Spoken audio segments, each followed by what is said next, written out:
Okay, so now I have to behave. This is being recorded. So welcome everyone. Let me just figure out how to make Myra co-host to keep an eye on the waiting room besides me, because I'll forget people. Put in, nope. Make co-host. There we go. Yep. It's good. Okay, Myra's co-host, and welcome everybody. It's like deja vu again. I'm back. And I'm so glad to see everyone. It's really nice. And, we'll first do some introductions. I do want to open up one person who's not with us. I don't know if you all know, but our dear friend Karen Pesch passed away this summer. Oh, she did? God. Yeah, Karen passed away in mid-July. I'm And sorry. Not here, and she was chair for many years, a participant, and did so much for the community for her whole time here, and it was very sad. It was actually really just about a month after her husband passed. Oh, shoot. And so we will miss Karen, and I think about her a lot, and she was almost like my mentor on the aging committee. She was so feisty and so well informed and generous. Generous, yeah. So generous. So, hello, Karen. You're sort of joining us in spirit. Why don't we go around? I'm Lisa Dowd. I'm chairing the aging committee of Broad Community Board number 8, and we'll just sort of go around and say who we are. I actually asked Myra to be co-chair of the aging committee, so I really appreciate that. Myra's been well, you introduce yourself, Myra. Oh, okay. I'm Myra Joyce. I'm actually moving over from the Public Safety Committee to Aging. And so since it was appropriate that I'm aging, I'm here. I've been a member of the community board for about 6 years or so. And I think you'll just get to know me over this period of time. Nice to meet everybody. Same. Nice meeting you. Lee. I'm Lee Chong. I'm a new board member. I just got appointed 2 weeks ago. I think they finally sent me the letter. And I'm on the aging committee as well as the housing committee. I'm also a member of RSS and chair of the social action committee. Great. Georgia on the phone. Hello. Yes, I'm Georgia Santiago, and I've been on the board for like 15 years, and I've been on different committees and like housing, safety, traffic and transportation, and so forth and so on, and I've enjoyed it so much, and it's so good to be back to my old standby. The aging, because I was there for years too. But thanks so much, and congratulations to you, Lisa. Oh, thank you, Anthony, and thank you. So, Georgia, I'm so glad you joined the committee. Thank you. Thank you. Barbara Kale, I don't think I know you. No, this is my first time joining you. I'm a member of the community. I've recently retired from Fordham University School of Social Service, and I'm interested in aging. I like to become involved in activism. I've done a little work with Grey Panthers. I'm involved with Age Equity Alliance, and I'd like to become involved locally. Wonderful. Thank you, Barbara. My pleasure. You're welcome. I'm so glad you're here. Thank you. Let's see, Miriam Ravna from MJHS Hospice and Palliative Care. I have been a Riverdale resident for close to 40 years. I'm part of the aging cohort, and I serve a lot of people who are aging and who are facing serious illness, and I like to be able to support them with all resources and anything that we can offer them to stay at home. Thank you, Miriam. And I'm saving RSS. So Sharon? A lot of us. Hi. Hi, so I'm Sharon Asherman. I'm the director of New Beginnings, which is the Riverdale Y's Older Adult Center. And the Riverdale Y has two programs for older adults. We have an older adult center and we have the Am Park Nork in our community. And I'm just glad to be here with you all once again. Thank you. And Julie, how about? Hi, I'm Julie Dalton, Executive Director of RSS, also known as the Center for Ageless Living. This year in 2022, we celebrated 48 years of service to the Northwest Bronx, older adults and their families, and we do a variety of programs, but also including an older adult center and our Center for Early Memory Loss for those individuals with cognitive challenges and for their caregivers. And my wonderful team is here. Thank you for coming. So I guess Andrea? Hi, Lisa. So I'm Andrea Cassidy. I have been working in Riverdale for over 20 years, but grew up in the neighborhood. So this area is very dear to my heart. I'm the deputy director at RSS and glad to be here. And Julie has introduced who we are. So I'll let Margie just introduce herself now too. Thanks. I'm Margie Shustak. I am the Director of Communications and Programs at RSS. I live in the neighborhood. As a matter of fact, I live in the same building as Lee does. I'm a huge fan of Lisa's also. I think Lisa's very special. So glad you're chairing this. Thank you. I'm so glad you all came. And I see one more person has joined us, Amy Schimmel. We're just doing quick introductions. Hi, I'm Amy Schimmel, and unfortunately, I'm not going to be able to stay on because my grandkids are coming over. They were supposed to be here an hour ago. So, but I thought I'd at least try to see if I could have this in the background. I'm just a senior in the community. I don't work with anybody, but I want to just try to gather as much information as possible and see, where I can be of assistance at times. And at Lisa, and I know Myra, and I know Sharon. It's nice to go, gee, I know all these people. Okay, I'm going to change my video, and if I leave, it's because they showed up. Okay, well, I'm glad you joined us. You have cool earrings. Very cool. They're for a football team, the Seahawks. Ah. Great, thank you, and welcome everybody. We're going to do a quick minutes approval. This is of May's minutes. This is for board members. This was the meeting where we talked about different health insurance options, and in fact, attached to the minutes on our website is the presentation made by the Department of Health and Human Services to talk about different medical plans for New Yorkers. And just as a matter for new members, you don't actually have had to have been at the meeting to approve the minutes. As long as you trust your colleagues and hopefully you read the minutes or something, then you can vote in the affirmative as opposed to, but you are welcome to oppose or to just sort of abstain, it's your choice, but so do I hear a motion to approve the minutes of May, or does anyone want to see it on the screen? If I could figure out how to do it. I move we approve the minutes. I second. Great. Yes, great. Georgia, you're good with it? Yes. Terrific. Thank you. I think we have 1, 2, 3, 4. We're good. Great.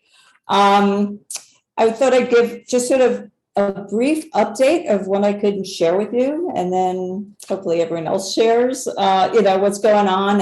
And what I'd like to do also is to spend a little bit of time sort of planning for the year ahead, what's most important to us, what do we want to tackle. So just sort of the brief updates, and you all might know this, but for our budget request in October, we'll be sort of debating and having a hearing on our 2024 fiscal year budget request. And we do have two of our items in the top 10, which is the most important. It's older adult center funding to increase it for the myriad of stuff everyone has to do. And for food programs. I don't know if everyone's finding that more and more people are coming in for congregate lunch or grab and go or other kind of meals. I don't know if it's, making budgets last longer in a time of inflation. I'm not sure, but regardless, food insecurity has always been and is maybe even more of an issue now. So I'm glad those two made the top 10. And we have several more budget items that will be debated and maybe negotiated as we speak with the other 12 committees. Lisa, what was the first one again? I'm sorry. It's senior center funding. Currently, it's number 4.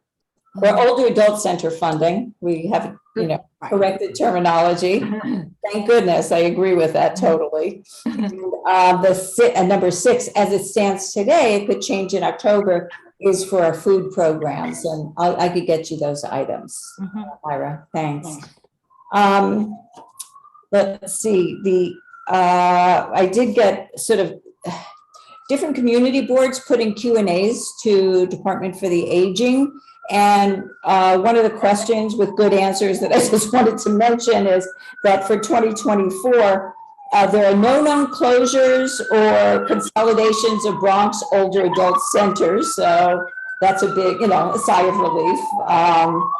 And there is an increase for geriatric mental health coming around. I don't know if that's what used to be called Thrive, or if it will reach the centers for however they handle mental health issues. But it's almost a doubling of the budget, which is very good.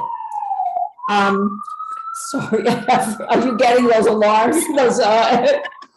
Oh, is that you? I'm like looking out my window going, where's the ambulance? Let's see, the DFTA Senior Employment Program, they actually started, and you might have gotten, the centers might have gotten announcements from DFTA, but there's going to be weekly information sessions on Zoom for potential participants in the program, that if you're over 55, unemployed, earning up to 100, or while you're 125% of the federal poverty level, you might be eligible for this very committed senior employment program. If anyone wants information or flyers, let me know, but you might want to spread the word, or you probably have already. Let's see, DFTA MyRight. I didn't realize that they were doing the second cohort of this special pilot program for door-to-door service, on-call door-to-door service for, it's like an accessoride, but it's more like taxi. But it just closed, the application just closed on Friday. So, but it will be, we're lucky that we still have it in our district, that we're still in the pilot program, and hopefully some of our older adults will win the lottery to get this. It's also for people who have physical disabilities as well. Let's see, 2024, one request that we already got a sneak peek that we might get funding for is additional accessory pedestrian crossing signals, the one that tick, tick, tick, tick, tick, tick, tick, whatever for the crossings. But we have to be very specific on where where they should be placed, where there's already a traffic light, but no tick, tick, tick, tick. So, so do let me know. We did get, Selena actually had from RSS had actually forwarded a few locations. I need to check them because I know one already does have it. They've been putting them all over, all of a sudden, all at once. So, but if there's any other critical areas that you know of, please let me know. Anywhere in the district up to the reservoir. let's see, image training, and I don't mean Vogue. This was, this is the New York Academy of Medicine's map interface so that you could determine Right. where there are critical needs for food, housing, area income, and it might help with planning. So there's more training coming up. I have the dates that I could share. I took a training. This was actually, we had a presentation. God, I forgot when it was, but within the last year we had a presentation. But I found the training really helpful when I took it a long time ago. I have to redo it because I forgot because I didn't use it. But Could you send those dates? Because I find the training, the MAPS training really helpful. Yeah, good. I will send it to you, Margie. Margie, send training. I have it on my screen, but I'm afraid if I move to another screen, I share screen, I will lose you all. Let's see what else. Okay, I would also be interested in learning about that training, if that would be okay. Sure, absolutely. So Barbara, I will need your contact information. Don't give it to me now. Okay, But call the board office, Bronx Community Board 8. And they could send your contact information. Hi, Amy. And I do as well. Okay.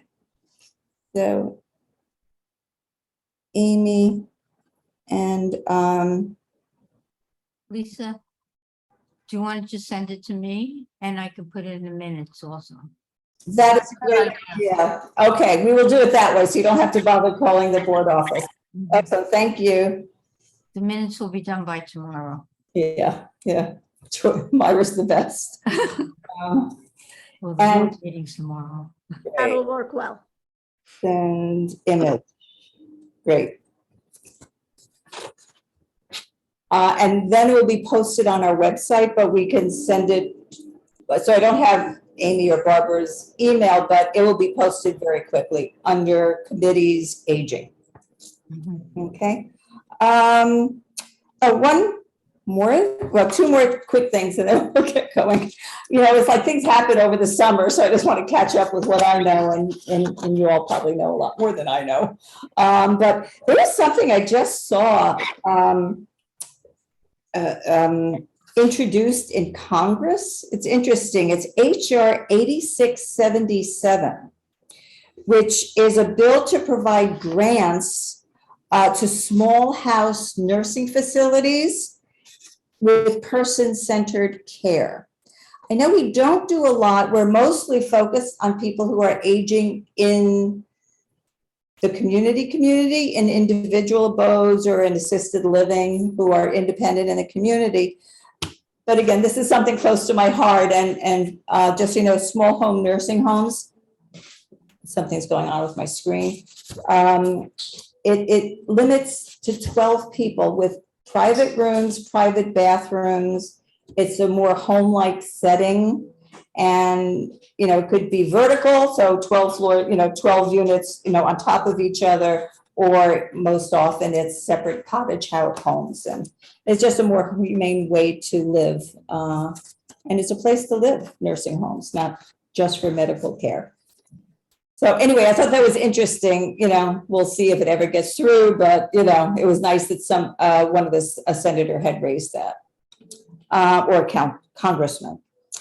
That's it, except for if people didn't hear this, we just squeezed in to get a Zoom meeting going. Unfortunately, remote meetings for government and for community boards has not been extended. So our meetings will be in person. However, we're going to try to do, since we're a small enough group, we're going to do hybrid. And so if you can't make it in person, certainly join us by Zoom.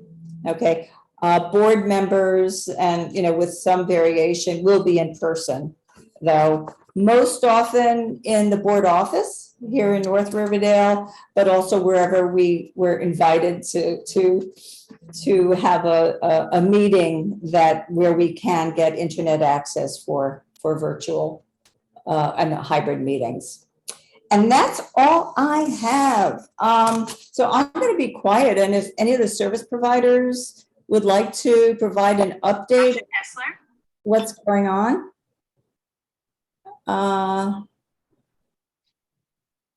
I think maybe somebody was unmuted Somebody's- for a minute and there was background noise, maybe. I don't know.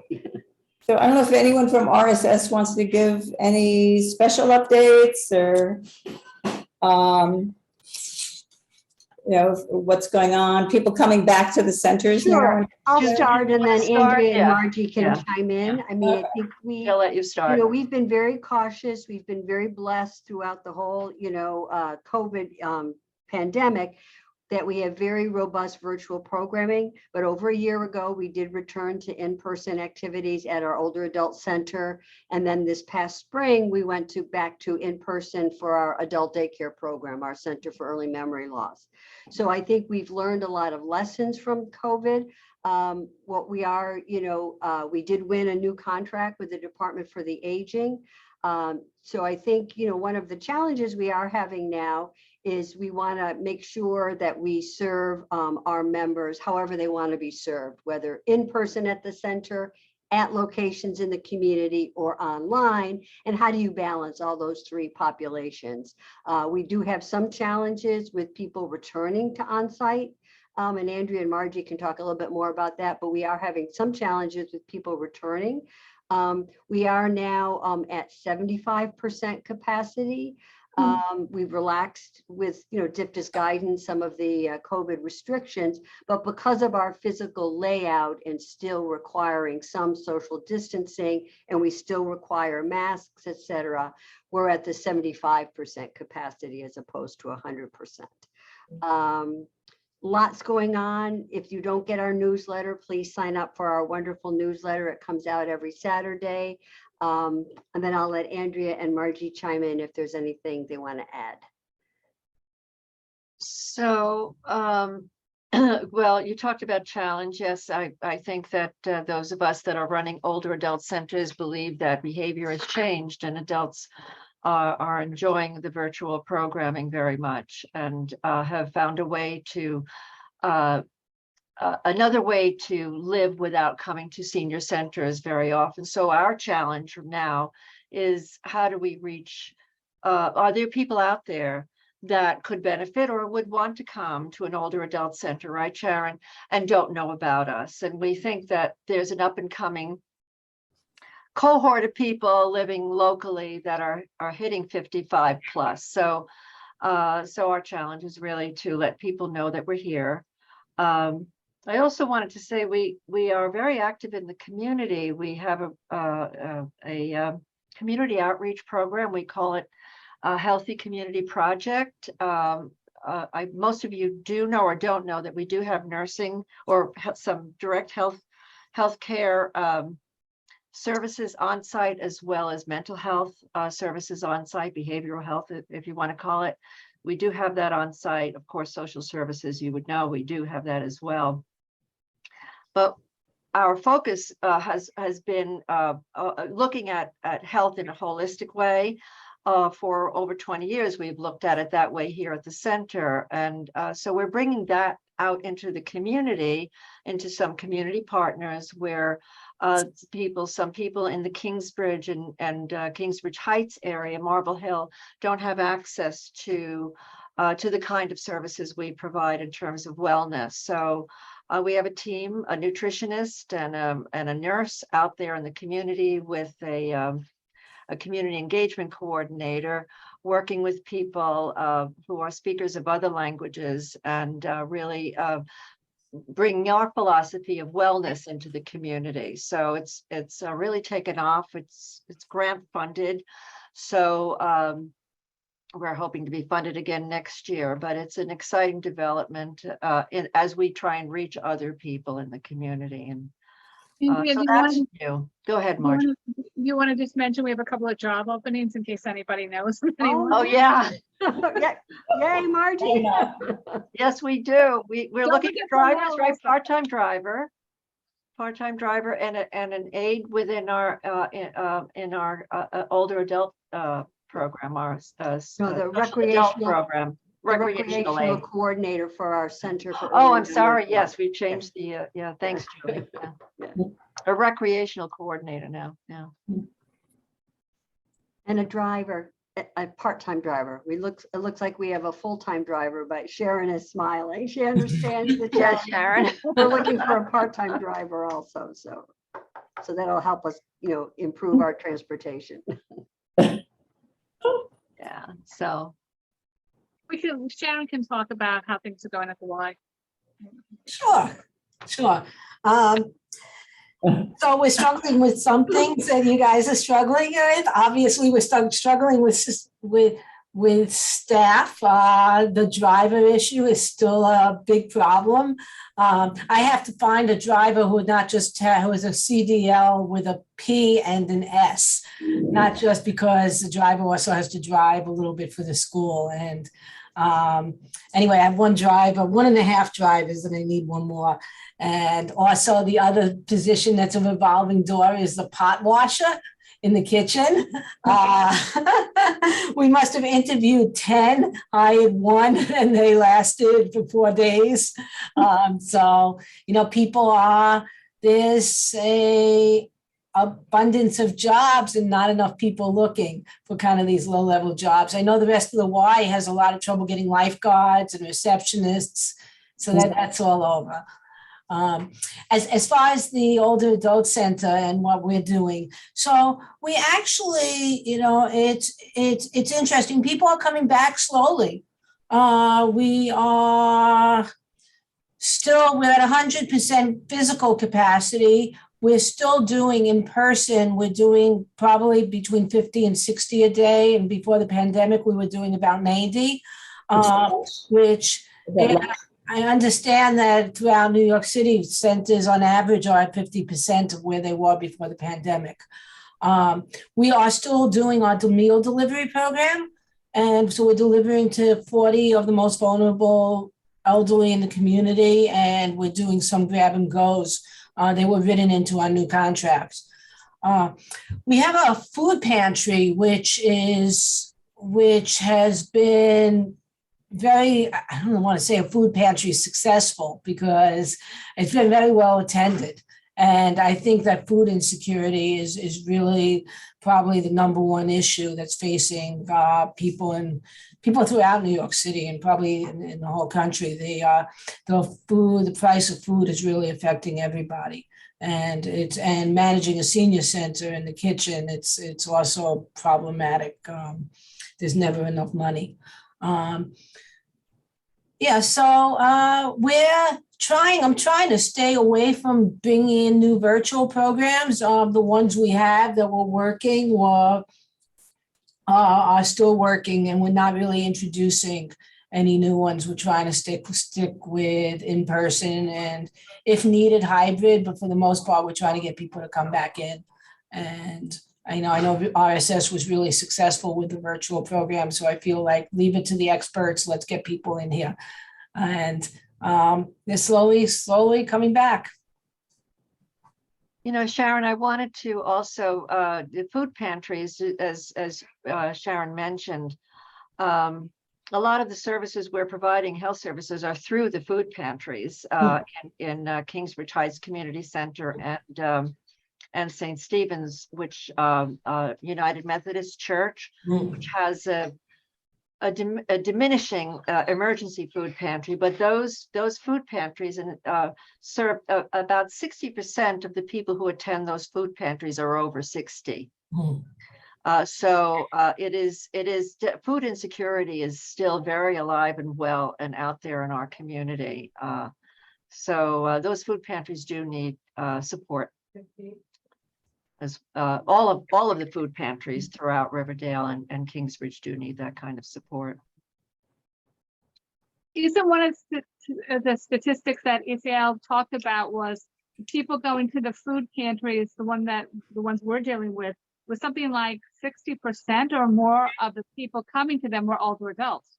That's what I just mentioned. Yeah. I mean, it's really scary. Yeah, it is.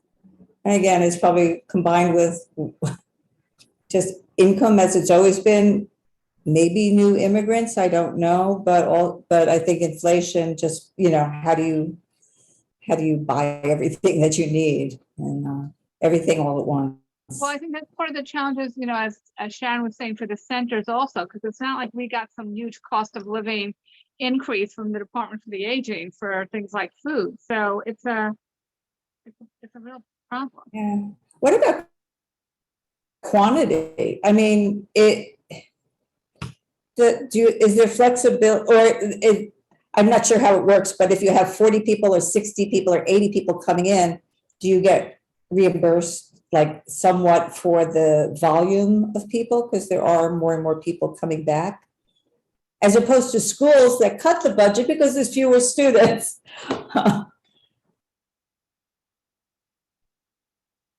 I think it would depend on how the food pantry is funded.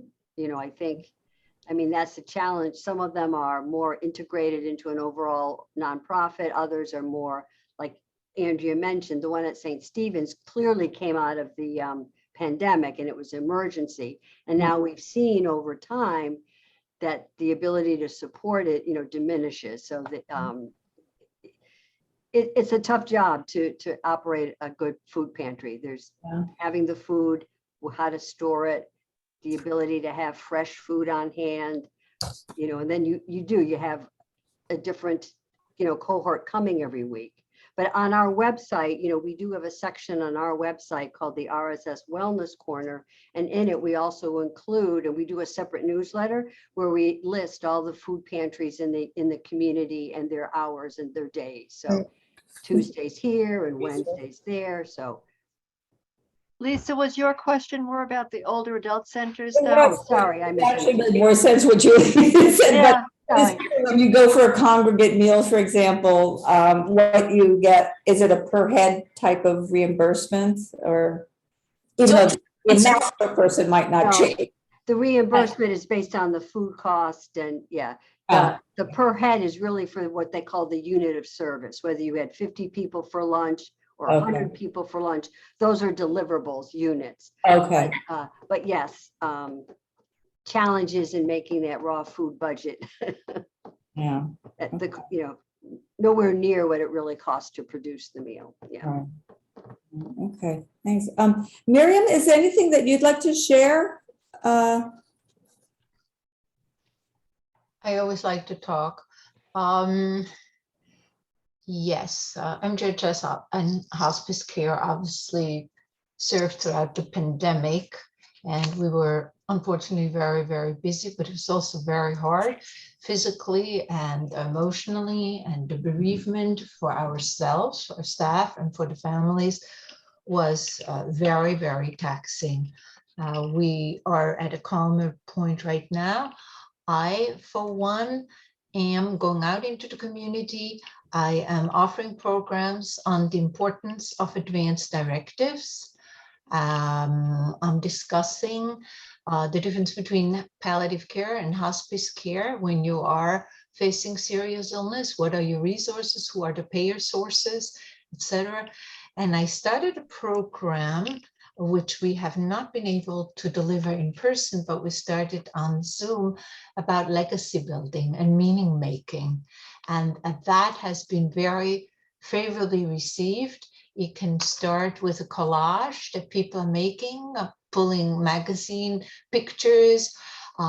We've encouraged people to write down recipes as part of their legacy that they want to pass on, culturally important things, or family recipes, with more advanced things, hand prints, hand molds. And we have found that people really responded to it because it allows for them to express who they are and the values that they would like to pass on and the traditions.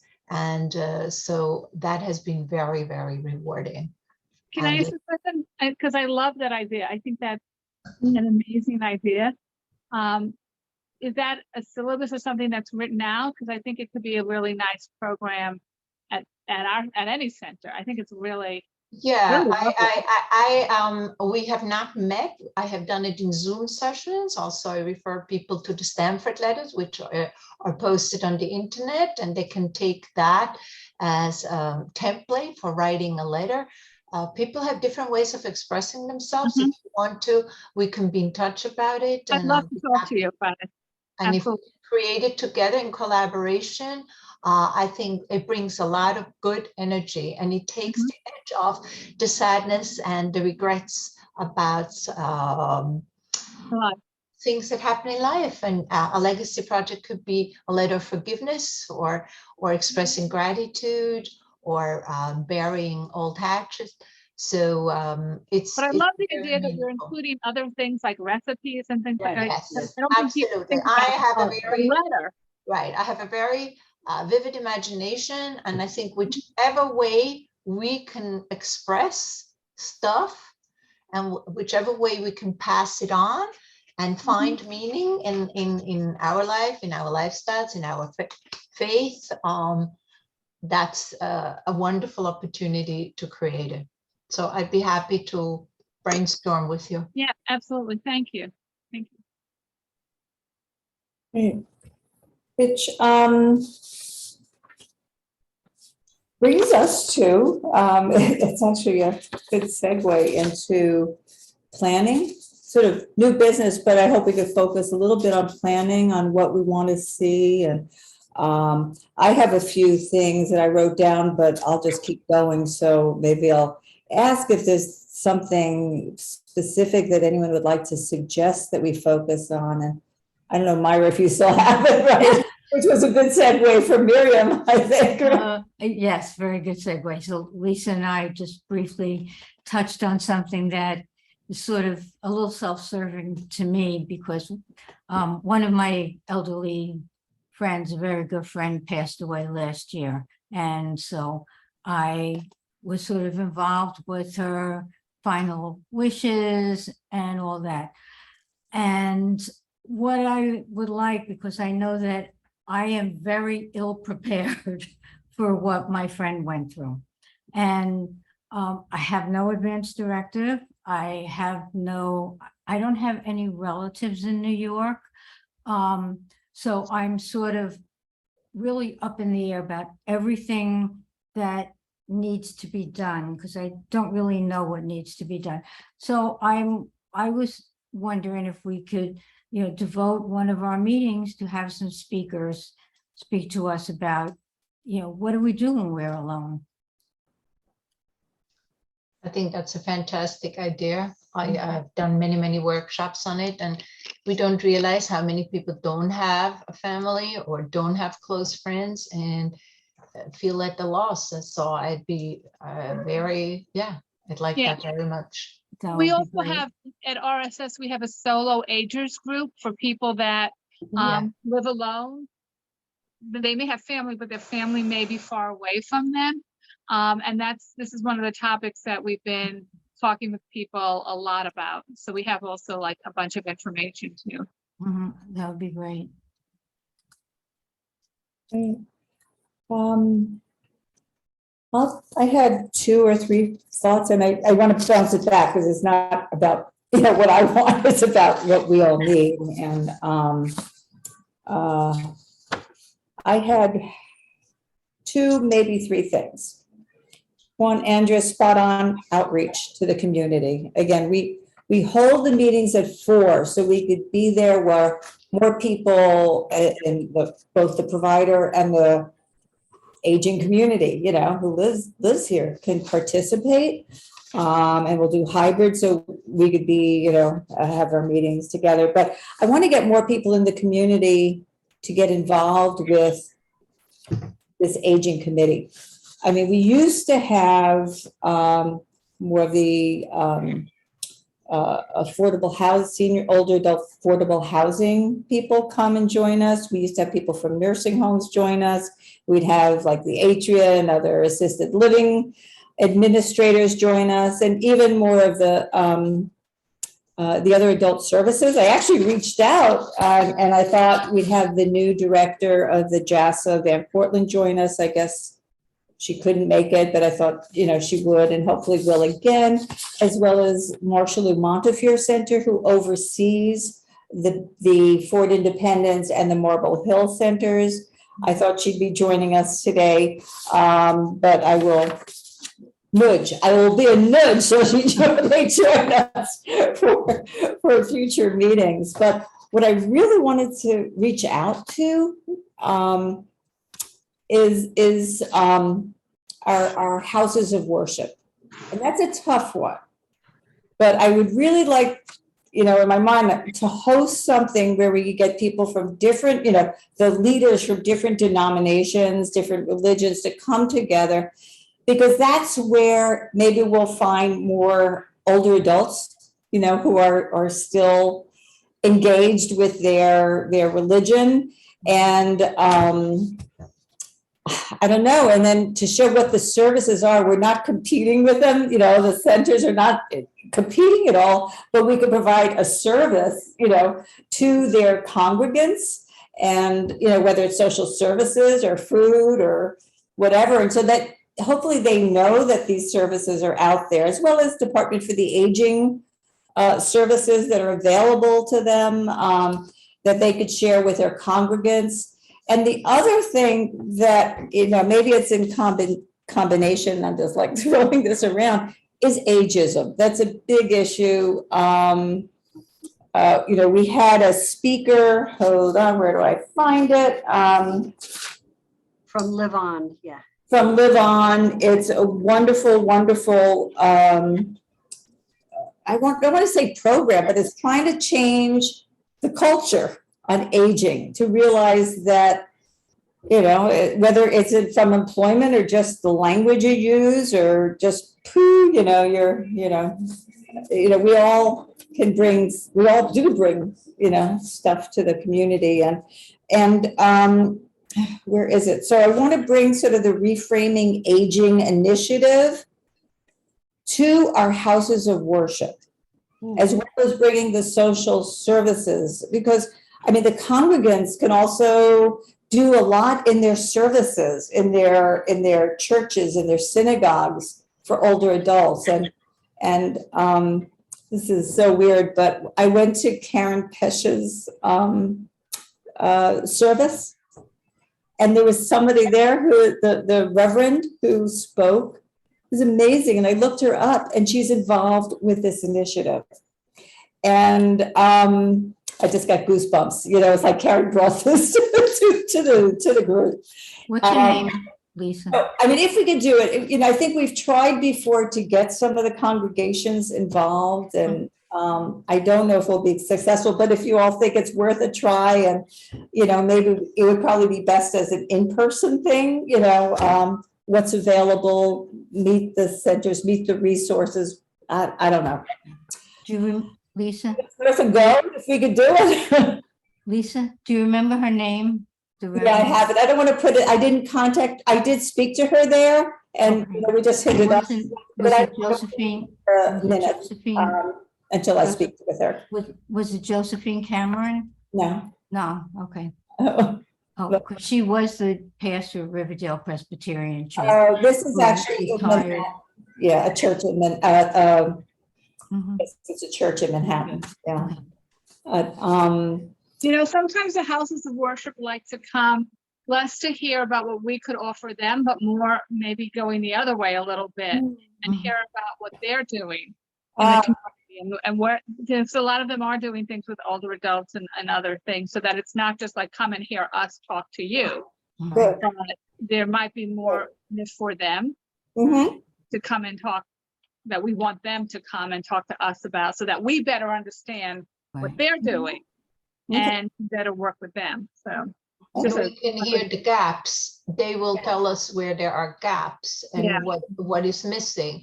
And also, I think there's power in numbers. If we can get together and we can advocate better together with more participants, with partner agencies. Right. So Lisa, whatever the agenda is, or to Margie's point, if it was approached that way, we do have a fairly good relationship with St. Stephen's United Methodist Church. So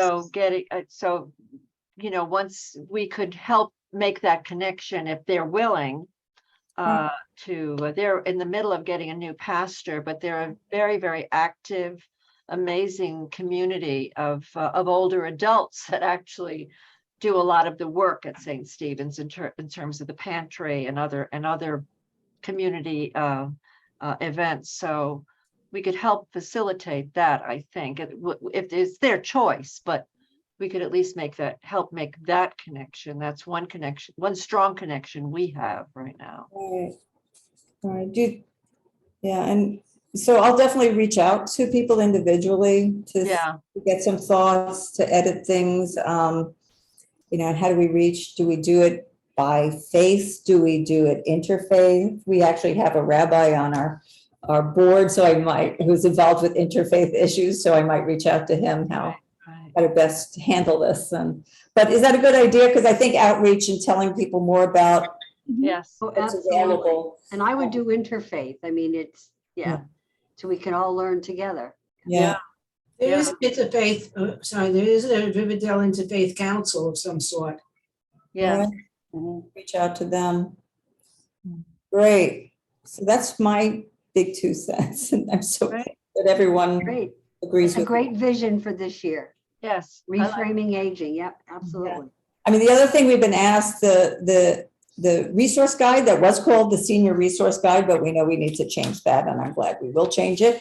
But it's a huge project, I will tell you, to update it. But I think the personal outreach might be the first thing. And if we ever, if and when we get a chance to update the resource guide, that's another outreach vehicle.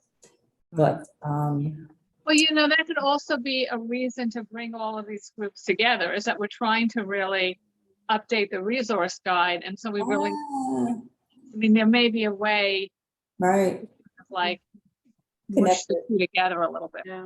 Yeah. Good thought, Myra.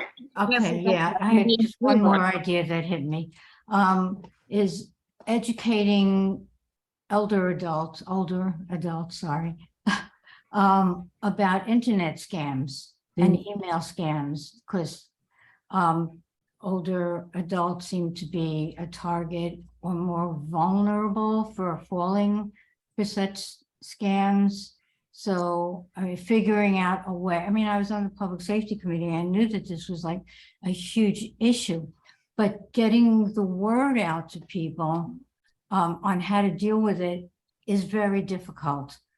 So I would sort of like to make that at least a goal or some option that we can look into to find out how to reach people and, educate them on what is a phishing email and, what the scams. It's interesting. We just had this week or last week, this is only my day, last week, we have a person who does technology for us, and she did a whole thing on phishing and internet scams and how to recognize them and how to avoid them. But again, she got a certain amount of people. So some of this is how do you get some of this information out to a wider group of people, and what role does the community board play in helping to make that happen? Right. Right. Well, actually, it just hit me because I belong to the Y Senior Center, although I haven't been in a long time. But we get emails, I'm sure you all from the various senior center have email lists. So I'm wondering if just an email with some educational material about this could be sent on, how to recognize scams, since there is a way to contact large numbers of people. Yeah, we have had that in our newsletter at RSS, but maybe, maybe some, I don't know, something like that we put together through the auspices of the board, and then, all of the relevant senior centers can mail it out or something like that. Right, sounds great. Great. Not to put anyone on the spot, but hi, Georgia, we didn't forget you. No. I was just thinking of something about that you just spoke on. About, I think it's a great idea because about the scams and all, because no matter how you know, you see it on TV as many times as some elderly. They still do the same thing. You know, as far as feeling they believe the scammers. Right. But what I do, if I don't recognize the number, I just don't pick up.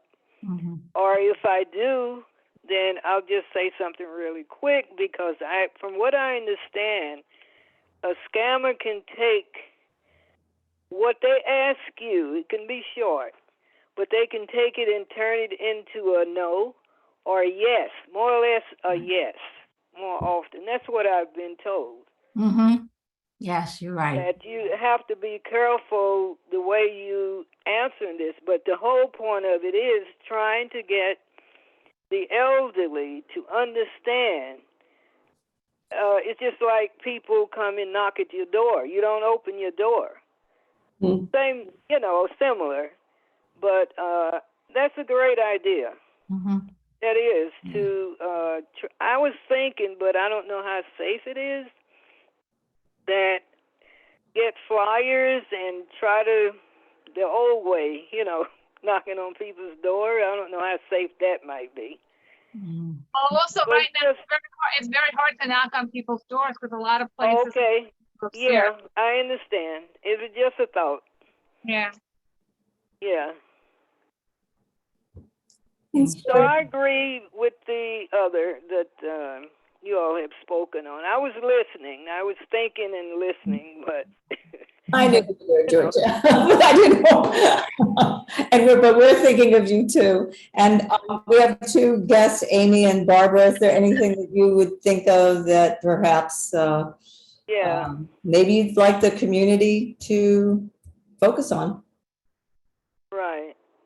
No pressure. I like the idea of ageism and consciousness raising around it. One of the things I've seen done is there's a very good book, two good books, one by Rebecca Levy and another by Ashton Applewhite on those subjects. And I know with Becca Levy's book, people have organized book clubs to talk about it. So that's a possibility of just organizing circles like that. Right. You know, it's just getting the discussion out there, you know. Yeah. Hey, you know, I'm a kid of the 60s. I'm an old hippy dippy. Thanks, Barbara. Well, with that, oh my God, it's 4:56. We might be able to keep this to an hour meeting. Is there anything else? Any other new business? Or it's great to see the partnerships. RSS, thanks for coming out in force. Appreciate, you know, the team being here, and hopefully we'll see more of the other centers, but also it would be great to get more people from the community involved with the committee. And it's so nice to see everyone again. Yes, it It's is. been a long time. Long summer. Yeah. Lee, welcome to the board. Thank you. Great. Okay, so we will meet again. It will be a hybrid meeting. The next time the agenda will contain where we'll be and how you can join us virtually or in person. So thank you. Have a great. Thanks, everybody. Thanks, Thank you. Lisa. Nice meeting everybody. Congratulations. Bye. So you're gonna call me Everyone. or should I call you? Thank you, everybody. Thank you. Bye. okay. Bye-bye. Lisa, am I supposed to call you? Oh, yes, give me a call. Okay. Okay, bye.